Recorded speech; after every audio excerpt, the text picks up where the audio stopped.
čítala pochválu, bo písala im o svojim rіднім селі, o Straňánoch. A jedna taká znalkyňa, Olena Michailівна Dulovčák, mi klikala, joj, jak prekrásno, Aňa, by napísali staťu.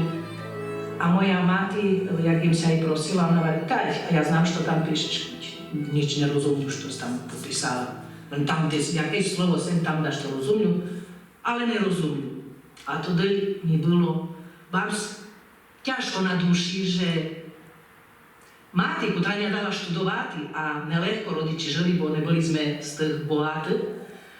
A ja hoću sa i poparaditi svojima výsledkami, što ja dokazala, a moja vlastná mati ne rozumí svoju dívci, ne rozumí, što jej dívka napísala. A tým jem sobi usvidomila, že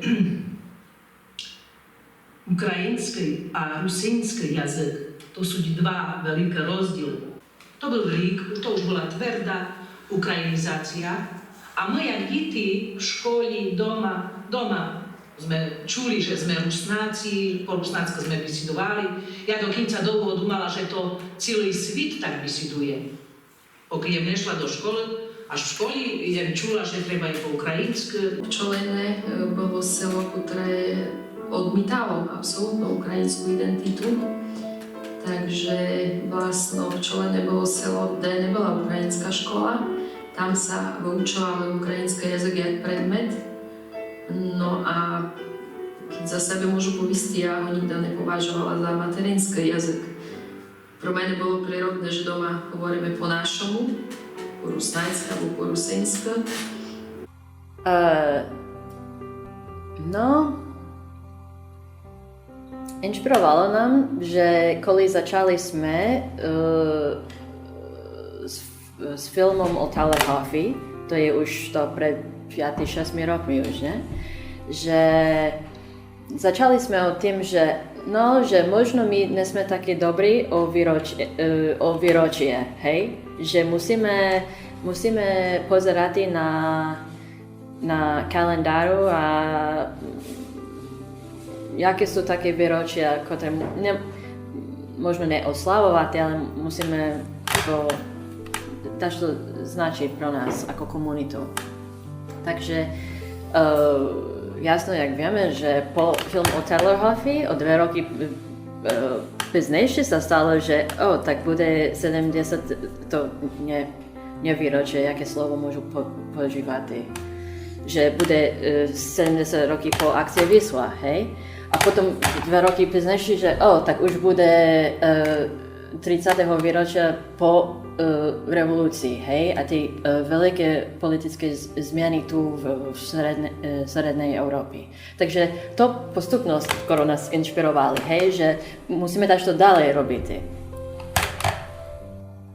A možno, že to vyšlo trošku o logistiku, hej, že ja aj s Rigatiom sme tak ani po už 2 filmy nemali sme takú energiu cestovať po celej rusinskej svetu do každej. A tiež išlo trošku o štýl. Hodili by sme, že by to vyzeralo tak, jak vyzerá, hej? Že je to, dúfam, že je to kus lepšie, jak tie, ktoré vtedy ja aj bola koproducentka, aj kamerovala i všetko, hej, takže sme trošku asi zlepšilo procesu tiež s tým. A vás srdečne pozývam do nás potom. Že vy ste robili film o nás, bo máš pravdu, že hej, že tá inspirácia tak prišli z Európy a ja by to vysvetlila to tak, hej, že počas studená vojna tá história išla ako paralelno, hej, že like the lines don't touch, hej, keď hovoríme o geometriu, hej, že tie linie tak idú ďalej, hej, ale they Neperesekajú. Aha, neperesekajú. Ďakujem. I za to, hej, že aj u nás bola taká ukrajinizácia či slovakizácia. A u nás to neprišlo z úrady, hej, jasno. Ale ja by som nehovorila, že to nebolo aj nejaký systém, to nezrobilo, hej. To sú tak... ja sobie pamätám, čo sa stalo u nás v našej komunite, kde boli nejaké festivály, také medzinárodné alebo medzinárodové také festivály alebo dáždo. I prišli ľudí napríklad, a to je, ja hovorím otvorené, že sú ľudí tu z Lemkoviny, ktorí emigrovali do USA po vojny. A boli z najväčších Ukrajinci, hej, a boli takí ľudí u nás, ktorí tak, ja to absolútne nechápem, čom to robili, hej, to je jak Poltava je na druhý sel po Gorlice, hej, že tážto také nenormálne Ukrajinstvo tak mali so sebou, ale taká situácia bola, ja tiež pamätám také u nás. I za to ja by som nehovorila, že to nebol taký systém, že to netvorila u nás. Hej.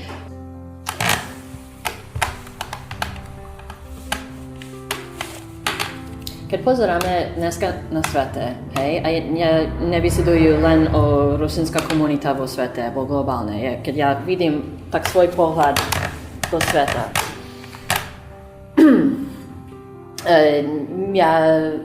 Ja sobie domám, že skoro nikto nie je až tak optimisty, hej?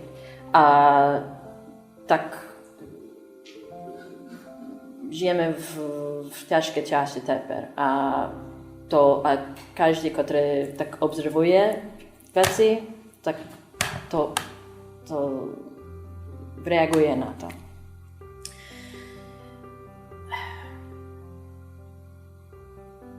A keď ľudí tu, napríklad vo filme, hovoria, že aha, tak robili sme to a to nebolo ľahké. Majú pravda, ale teper máme to ťažká robota. Bo sú dve veci, ktoré musíme teper robiť a možno pomaly začíname v tento smer, ktorý budem vysvetliť, ale teper máme fakt ťažšie roboty, jak 30 roky predtým. Hej, už máme všetko, hej, že či je to múzeum, či tá institucionalizácia, hej, máme. Sedíme tu práve teper v nejakej inštitúcii, to je super. Nám to treba, inštitúcie. Ale potom, napríklad, keď rodiče nehočú dať do školy deti, keď majú právo z državy, tak majú také právo a tí rodičia tak nepožívajú to právo, to je ťažká robota. Hej? Je to ľahké, tak isto taký úrad a povedz, že ja by som celé také právo, hej, alebo demonstrujeme na nejaké právo, to je dažto, že čerez demokratické spôsoby môžeme to robiť. Ale je to ťažšie, keď je dažto, že už máme také povinnosti a musíme osobne do toho ísť. Druhá vec je, že musíme hľadať tí ľudí, ktoré tak prídu k nám, ktoré majú také rusínske korenie, či tu v Poľsku sú veľa, či u nás v USA, či na Slovákii, tí ľudí, ktorí, hej, moja babka bola Rusínka, ale ja už nejem. Alebo dáš to také, hej, že musíme tak brať tých ľudí do nás a musíme to podporiť tých ľudí, ktorí prídu do nás, bo oni už začali so sebou usvedomiť, kto sú. A nemôžeme, že už nevysledujete po rusínsky, takže neste. Alebo už bývate v Varšavi či v Bratislave, už nežijete v selo, takže už neste. Tak musíme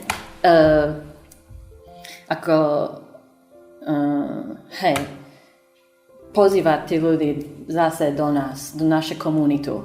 A nehovorím, že je to rozdiel medzi komunitou a organizácií, hej?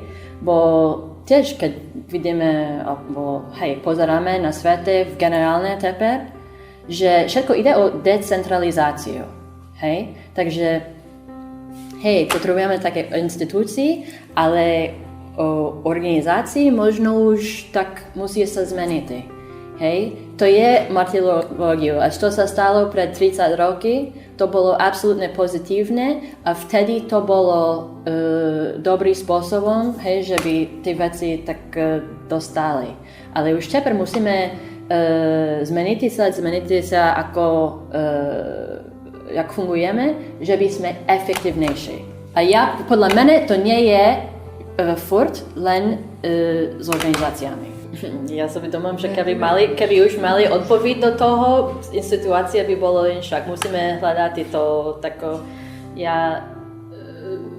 hej, to je hlavný vopros. Ja som povedala tak, že ja neznám, či budeme vrtať sa do takej eufórii, alebo dáš to je dáš to, že non-sustainable. Hej, že nemôžeš furt byť taká v eufórii, hej, to je nemožlivo.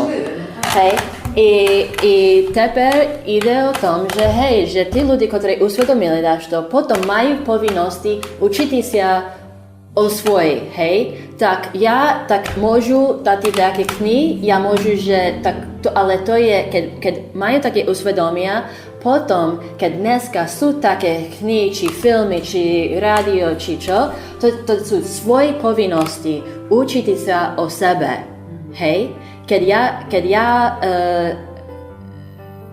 a potom to tiež pomaly tvorí komunitu a silnejší komunitu, bo tí ľudia sú potom, majú také nielen interes, ale aj ako edukacyjne, tak znajú dáš to o tým, hej? A potom oni sú potom ambasadori pro nás, hej? Takže ja to vidím to ako povinnosť, ja to nevidím ako, že budeme vernúť sa do nejaké eufórii, tak asi už nebudeme. Ale máme také veci teper a ľudí to môžu sebe to učiť sa a potom, hej, to ide o tréning, podľa mene. Jeden z našich najväčších chýb je, že ešte sme nehľadali spôsoby podporiť rusínsky ruch v Zakarpatí. A to nie je len chyba z Ameriky, to je chyba z Rusíny zo Slováky, ktorí majú, že sú pupa sveta. Hej, že Rusíny na Slováky sú Rusíny len na Slováky.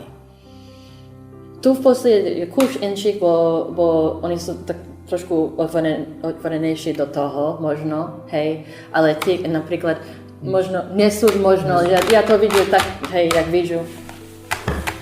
Ale keď my, ako Rusíny napríklad v USA, hej, a tiež z USA to je ťažké, bo tých ľudí tak možno, že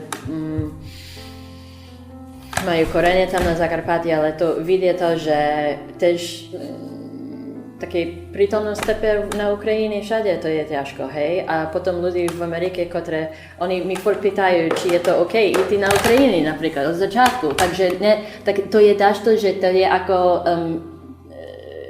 že to je, že tie čáry na mapy sú ako veľké, hej, to sú veľké múry, hej, a to je problém, hej, že hej, tam je najväčšia časť Rusínov sú tam na Podkarpatie, hej, ale tí, ktorí sú mimo